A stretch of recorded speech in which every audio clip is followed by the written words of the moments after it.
आकाशवाणी का ये पटना केंद्र है। प्रस्तुत है साप्ताहिक कार्यक्रम सामयिक चर्चा।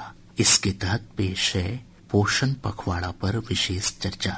कार्यक्रम में विशेषज्ञ के तौर पर भाग ले रही हैं जेंडर बजट मामलों की जानकार प्रोफेसर बर्ना गांगुली।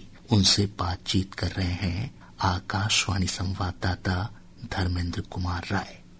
श्रोताओं, धर्मेंद्र कुमार राय का नमस्कार। सामयिक चर्चा के अंतर्गत विशेष वार्ता में आपका स्वागत है। आज हम पोषण पखवाड़ा कार्यक्रम के तहत विशेष चर्चा में बातचीत करेंगे जेंडर बजट की विशेषज्ञ और आर्थिक मामलों की जानकार प्रोफेसर बर्ना गांगुली से। प्रोफेसर गांगुली से जानेंगे कि पोषण संबंधी नीतियाँ क्यों आवश्यक है। कार्यक्रम में आपका स्वागत है। नमस्कार। प्रोफेसर गांगुली, आपसे सबसे पहले प्रारंभिक टिप्पणी में जानना चाहेंगे कि पोषण के मुद्दों पर विशेष ध्यान देना क्यों जरूरी है, और एक नीति निर्माता के तौर पर, उसके पहलू के तौर पर आप कैसे देखती हैं जो ये कार्यक्रम चलाए जा रहे हैं, विशेषकर उनकी सफलताओं को लेकर। पोषण एक बहुत जरूरी चीज इसलिए है क्योंकि वो सारा एक बेस है ह्यूमन डेवलपमेंट का। वो सोसाइटी के ग्रोथ का, या सोसाइटी एक हेल्दी सोसाइटी हो, उसका एक जो मेन कंपोनेंट है वो पोषण है। और पोषण से रिलेटेड नीतियां शुरू से ही चल रही थी। ICDS इतना बड़ा जो 1975 से प्रोग्राम शुरू हुआ था, वो उसमें एक कंपोनेंट था सप्लीमेंट्री न्यूट्रिशन प्रोग्राम, जो कि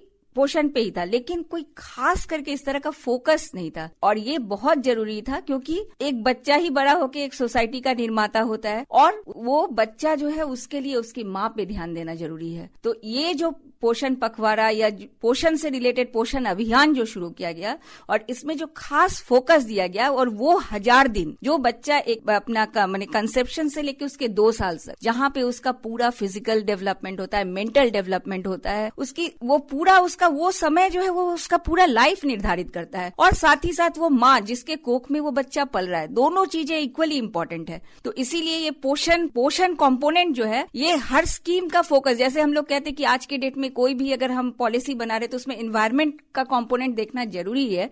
उसी तरह हेल्थ का अगर हम कुछ भी कर रहे हैं, तो अगर हम उसमें पोषण की कंपोनेंट के बारे में नहीं सोच रहे हैं तो ये सही नहीं है। तो इस तरह का इनिशिएटिव जो लिया गया पोषण अभियान के तहत, ये बहुत ही अच्छा कंपोनेंट है और बहुत अच्छा स्टार्ट किया है सरकार ने, both government of India as well as state का। बिल्कुल, पोषण जो है स्वास्थ्य ही नहीं और भी अन्य जो पहलुओं से संबंधित मामला है। जो आपका संस्थान है बजट बनाने में एक प्रमुख नीतिगत सहयोग देता है। पोषण जो है स्वास्थ्य और बजट दोनों नीतिगत मामलों में बहुत महत्वपूर्ण माना जाता है। और अगर हम देखें कि जो कार्यक्रम संचालित किए जा रहे हैं, लागू किए जा रहे हैं, उनकी प्रोडक्टिविटी, उसके जो परिणाम आते हैं, उसे किस रूप में देखते हैं, क्योंकि सरकार एक बजट का एक बड़ा हिस्सा खर्च करती है। तो हम लोग आर्थिक सलाहकार के हिसाब से हम लोग ये देखते हैं कि कौन से स्कीम पे कितना एलोकेशन हुआ। जो ये 25-26 का बजट है, उसमें आप देखेंगे कि ministry of women and child development में जितने भी स्कीम्स है, उससे मेजर 3 स्कीम्स है महिला से रिलेटेड, महिला और बच्चों से। उसमें 82% जो खर्च है वो आपकी सक्षम आंगनबाड़ी और पोषण अभियान पे है। तो ये दिखा रहा है कि सरकार का डिवोशन और किस तरह से वो खर्च कर रही है। साथ साथ अगर हम बिहार के बारे में बताएं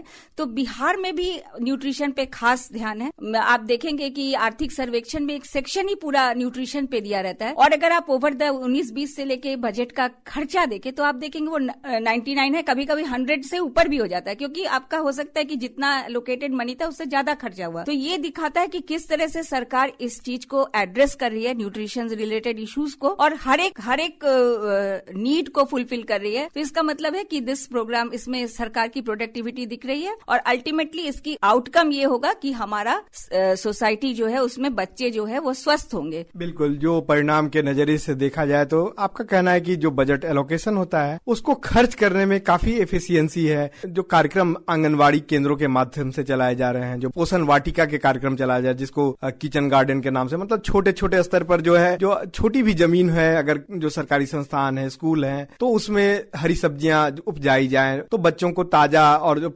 सब्जियां, फल और उसका पोषण मिले। तो इस तरह की नीतियां बनाई गई हैं, उसके क्या परिणाम देख रहे हैं? और मैं तो कहूंगी कि एक नया रेवोल्यूशन है। सबसे पहले इसलिए क्योंकि ये एक समाज का जुड़ा हुआ ये है, एक जन आंदोलन है, सब लोग इसके बारे में सोच रहे हैं। प्लस ये छोटे बच्चे, वो पहले आप जानते हैं जंक फूड के तरफ उनका अट्रैक्शन होता है, क्योंकि ऑब्वियस है कि वो खाने में ज्यादा टेस्टी होता है। तो अगर उनका ये सोच बदल के उनको ये दिखाया जा रहा है कि ये किचन गार्डन है, इसमें तुम अपने हाथ से जो उगाओगे वही तुम खाओगे, करोगे तो एक बच्चों में भी इंटरेस्ट पैदा करना कि नहीं, ये दो चीज है इसमें। एक तो है आपका एनवायरमेंट का भी, वो सब किचन गार्डन लग रहा है, हर जगह छोटे छोटे जगह पे लग रहा है, तो एक ग्रीनरी भी बढ़ रही है और साथ में वो पौष्टिक खाना मिल रहा है जिसमें कि आपके फर्टिलाइजर या पेस्टिसाइड का यूज कम हो रहा है। प्लस बच्चों में एक इंटरेस्ट जग रहा है कि नहीं, ये किचन गार्डन इसको मैंने लगाया है, हमने अपने टीचर के साथ मिलके या ये हमने किया है, तो इसके चीजें हम खाएंगे, ना कि हम जंक फूड के तरफ जाएंगे। या सेकंड, उसका एडवांटेज ये है कि बच्चों को पौष्टिक खाना मिल रहा है और उसके साथ वो हेल्दी फूड मिल रहा है।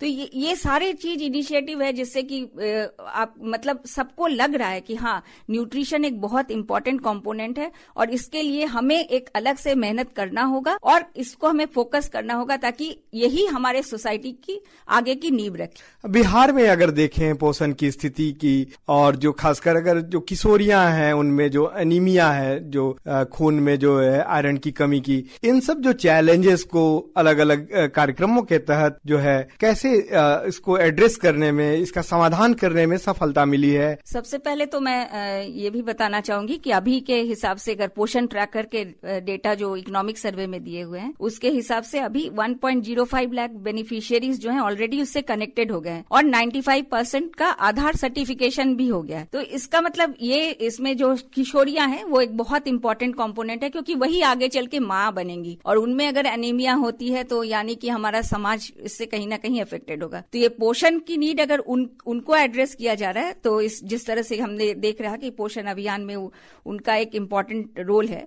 तो अगर ये सारा इंटायर प्रोग्राम का एक कन्वर्जेंस भी इसके तहत देखा जाता है कि जो भी प्रोग्राम है, जितने भी आइदर हेल्थ के हो या कोई एजुकेशन के हो या कोई सोशल वेलफेयर के हो, ये जो पोषण अभियान है इसमें सारे प्रोग्राम का कन्वर्जेंस है और एक जगह देखा जा रहा है कि ये जितनी भी बेनिफिशियरीज है उनको किस तरह के प्रोग्राम के तहत प्रॉपर बेनिफिट दिया जाए।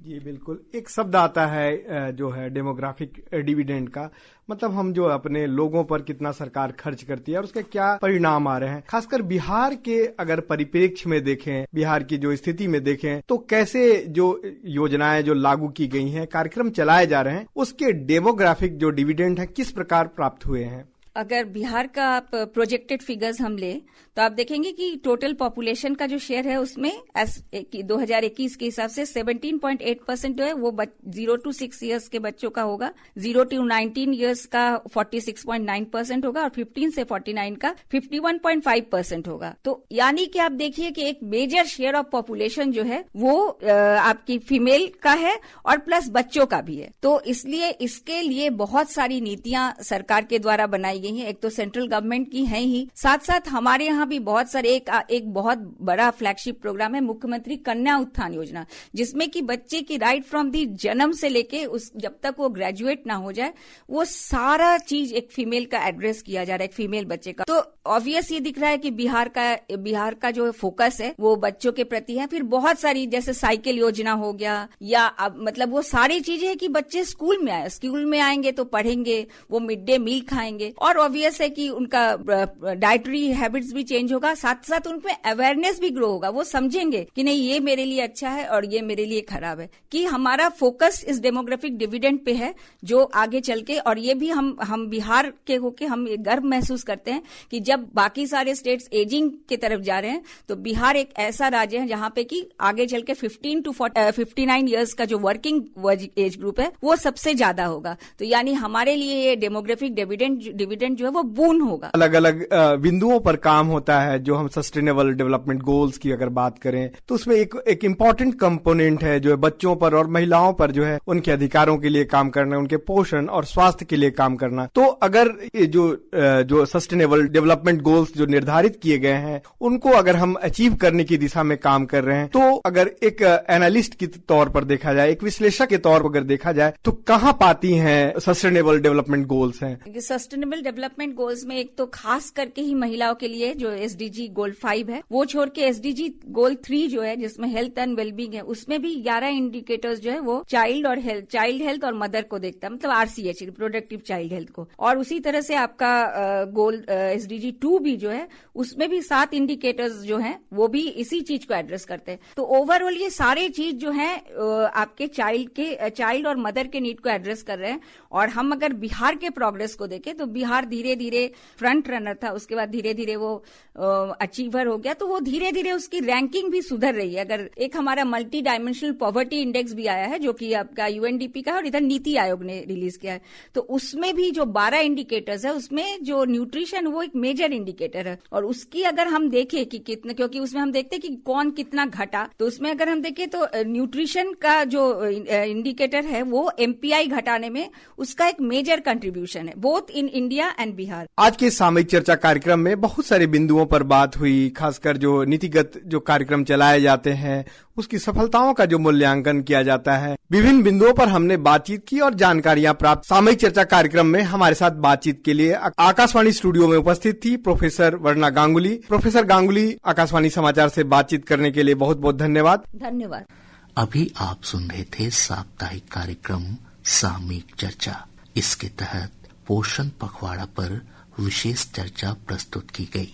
इसमें भाग ले रही थी जेंडर बजट मामलों की जानकार प्रोफेसर वर्णा गांगुली। उनसे बातचीत कर रहे थे आकाशवाणी संवाददाता धर्मेंद्र कुमार राय। ये कार्यक्रम आकाशवाणी पटना के प्रादेशिक समाचार एकांश द्वारा प्रस्तुत किया गया।